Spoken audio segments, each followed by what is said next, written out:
नमस्कार, मैं हूँ गीतिका और मैं हिंदी भाषा का विकास के महत्वपूर्ण प्रश्नों के साथ आपके समक्ष हाजिर हूँ।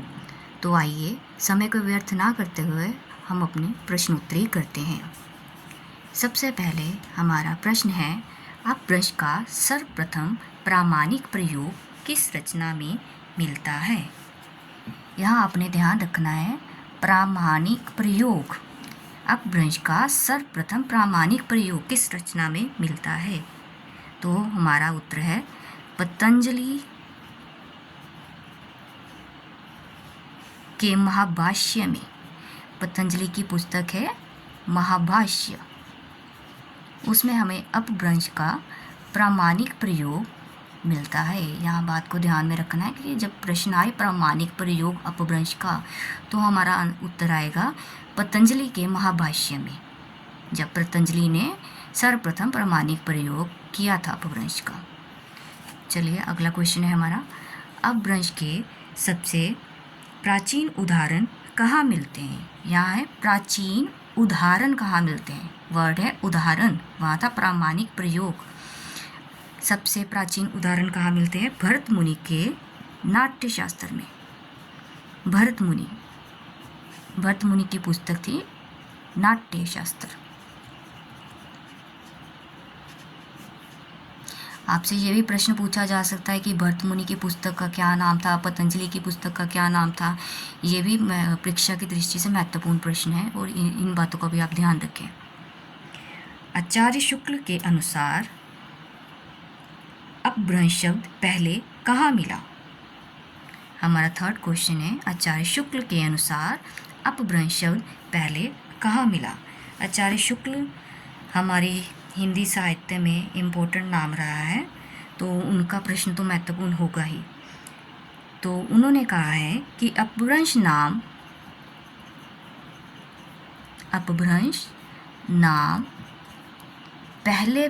सबसे पहल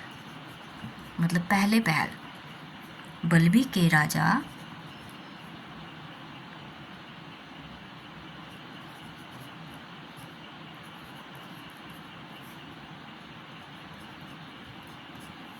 धारसेन, राजा का नाम था धारसेन द्वितीय। कौन सा राजा था? धारसेन द्वितीय, राजा बल्लभी का था। बल्लभी के राजा धारसेन द्वितीय के शिलालेख में मिलता है।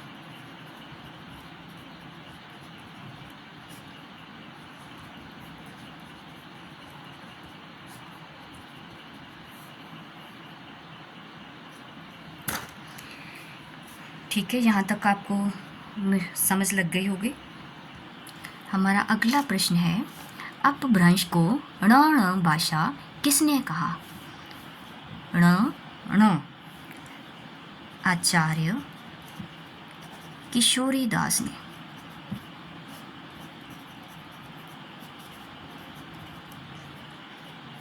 यहाँ वाजपेयी भी साथ में ऐड कर लीजिए।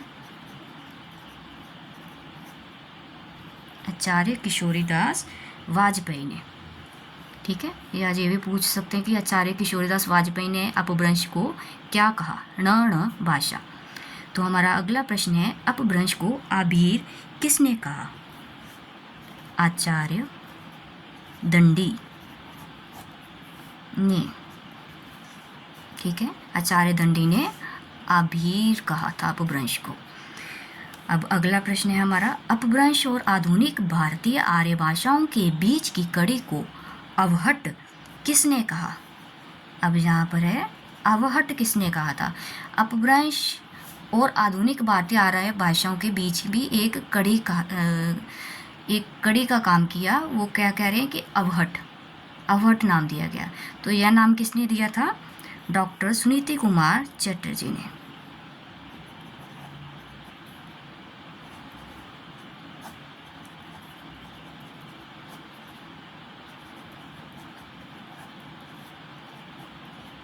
वैसे तो जब विकास होता है तो अपभ्रंश के बाद हमारी आधुनिक हिंदी स्टार्ट होती है, पर डॉक्टर सुनीति कुमार चटर्जी के अनुसार क्या है, अपभ्रंश का भी एक बिगड़ा हुआ रूप आया था जिसको कहते हैं अवहट। ठीक है, और उसके बाद हमारी आधुनिक भारतीय आर्य भाषाओं का विकास हुआ। अब अगला प्रश्न है हमारा, अवहट शब्द का सर्वप्रथम प्रयोग किसने किया? अवहट शब्द का सर्वप्रथम प्रयोग किसने किया? ज्योतिश्वर ठाकुर ने। ज्योतिश्वर ठाकुर ने। ठीक है। डॉक्टर सुनीति कुमार चटर्जी ने बताया कि इन दोनों के बीच अवहट आती है, बट अवहट शब्द का सबसे पहले प्रयोग ज्योतिश्वर ठाकुर ने किया। अब अगला प्रश्न है हमारा, खड़ी बोली का विकास अपभ्रंश के कौन से रूप से हुआ? खड़ी बोली का विकास अपभ्रंश के कौन से रूप से हुआ? अब जो खड़ी बोली है, अपभ्रंश के कई रूप थे। अब जो शोर सेनी अपभ्रंश थी, शोर सेनी, कौन सी अपभ्रंश? शोर सेनी अपभ्रंश। शोर सेनी अपभ्रंश की पश्चिमी हिंदी। अब शोर सेनी अपभ्रंश में भी कई बोलियां आ रही थी, तो इसकी जो पश्चिमी हिंदी से हमारी खड़ी बोली का विकास हुआ था। पश्चिमी हिंदी।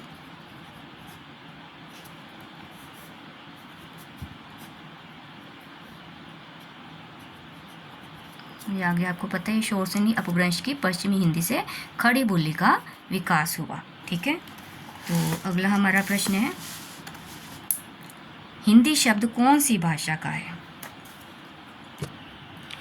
हिंदी शब्द कौन सी भाषा का है? जैसे कि आपको मेरे हिसाब से पता ही होगा कि हमारा हिंदी शब्द फारसी भाषा से आया है। फारसी भाषा का है हमारा हिंदी शब्द। ठीक है। तो ये जो फारसी भाषा से कैसे आया? जो संस्कृत शब्द सिंधु का रूपांतरण होके ये हिंदी शब्द आया। ठीक है। सिंधु से हिंदू बना और इसी तरह हिंदू से फिर हिंदी शब्द निकला। देखिए, यहाँ जो हमने प्रश्न किया था, अपभ्रंश का सर्वप्रथम प्रामाणिक प्रयोग किस रचना में मिलता है?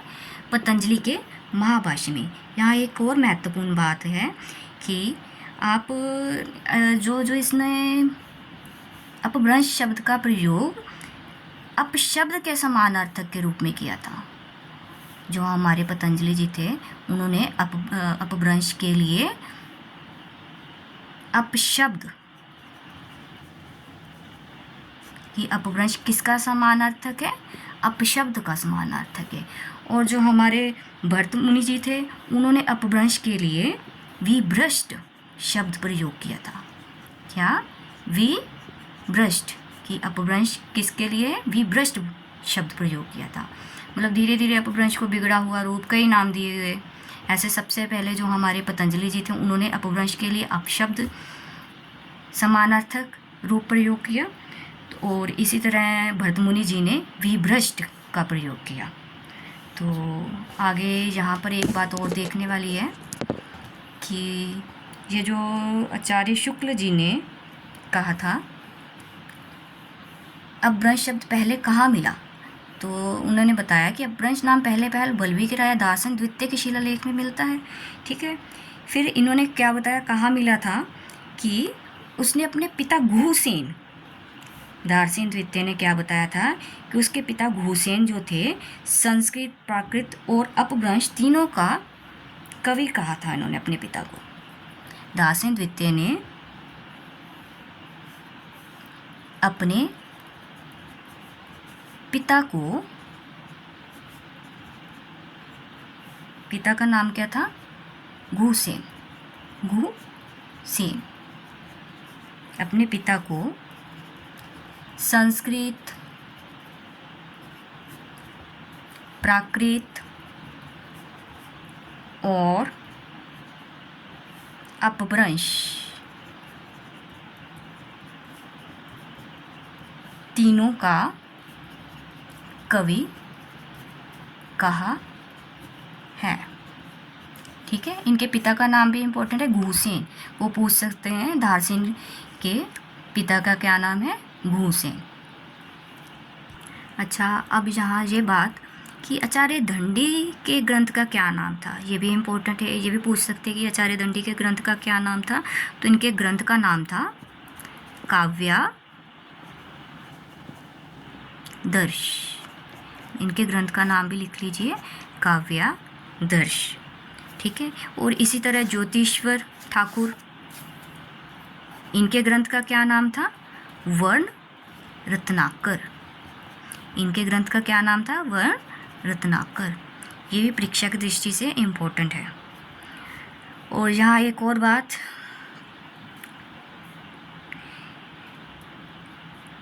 अब जहाँ खड़ी बोली, ये जो खड़ी बोली शब्द है, खड़ी बोली को क्या आप जानते हैं कि इसको कोरवी भाषा भी कहा जाता रहा है? खड़ी बोली को क्या कहा जाता रहा है? कोरवी भाषा। ये प्रश्न ये भी पूछ सकते हैं कि कोरवी भाषा किसको कहा जाता है, तो आपको पता होना चाहिए कि कोरवी भाषा खड़ी बोली को कहा जाता है। इस तरह ये प्रश्न एग्ज़ाम की दृष्टि से बहुत महत्वपूर्ण रहेंगे आपके लिए। आज के लिए इतना ही। धन्यवाद।